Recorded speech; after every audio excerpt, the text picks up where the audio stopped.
السلام علیکم، میرے چینل میں خوش آمدید۔ میرے چینل کو سبسکرائب کریں تاکہ میری ہر نئی آنے والی ویڈیو آپ تک پہنچ جائے۔ آج صلی اللہ تعالیٰ علیہ وآلہ وسلم کا یہ پیارا دین، جس میں اللہ عز و جل نے عورتوں کی قلبی نزاکتوں کا بھی خیال کیا۔ صحابیہ خولہ بنت حکیم رضی اللہ تعالیٰ عنہا تشریف لائیں اور آ کے اپنے خاوند کی شکایت کرتی ہیں، یا رسول اللہ صلی اللہ علیہ وآلہ وسلم، اللہ کے رسول، میرا مال بھی یہ کھا گیا، اللہ کے رسول، اس نے جوانی بھی میری بڑھاپے میں بدل دی، اے اللہ کے رسول، میری وجہ سے اس کو اولاد بھی عطا ہوئی، اب جب میرا بچہ بھی مجھ سے دور ہو گیا، میں بھی بوڑھی ہو گئی، اب اس نے ظہار کر لیا، کہتا ہے کہ تم میری ماں جیسی ہو۔ سیدہ عائشہ رضی اللہ تعالی عنہا گھر میں موجود تھی۔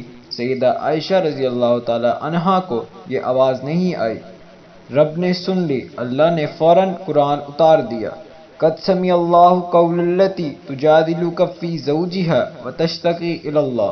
رسول اللہ صلی اللہ علیہ وسلم نے جو دین پیش کیا، اس دین میں عورت کی تخلیقی نزاکتوں کا بھی خیال رکھا گیا۔ مرد پر جمعہ فرض ہے، عورت پر جمعہ فرض نہیں۔ مرد پر با جماعت نماز پڑھنا فرض ہے، عورت پر فرض نہیں۔ مرد پر جہاد فرض ہے، جب جہاد کا وقت آ جائے، عورت پر فرض نہیں۔ مرد پر احرام کی پابندیاں ہیں، عورت پر احرام کی کوئی پابندیاں نہیں۔ یہ اسلام کی عظمت ہے کہ عورت کو ان ساری مشکلات میں آسانی دے دی گئی ہے اور اس کے لیے آسانی کا پہلو دیا ہے اور اس کی تخلیقی نزاکتوں کا خیال رکھا ہے، بلکہ اسلام نے پانچواں پہلو یہ پیش کیا، جس طرح مرد چاہتا ہے کہ اس کا تشخص ہو، عزت ہو، مقام ہو، مرتبہ ہو، اللہ نے عورت کے بھی مرتبے کو اتار دیا۔ جو کسی پاک دامن عورت پر تہمت لگائے گا، حکم یہ ہے، یہ فاسق ہے، اس کی توبہ قبول نہ کی جائے۔ اگر اس نے 4 گواہ پیش نہیں کیے تو 3 نتیجے آئیں گے، اس کو 80 کوڑے لگائے جائیں، اس کی توبہ قبول نہیں، اس کی گواہی قبول نہیں، یہ فاسق انسان ہے۔ ہاں، اگر توبہ کر لے تو پھر اس کی گواہی قبول ہوگی۔ اللہ نے عورت کے تشخص کو بھی باقی رکھا ہے، بلکہ یہ حکم جاری کیا، جو کسی پاک دامن عورت پر تہمت لگائے گا، اس پر دنیا میں بھی اللہ کی لعنت برسے گی اور آخرت میں بھی یہ ملعون ہی ہوگا۔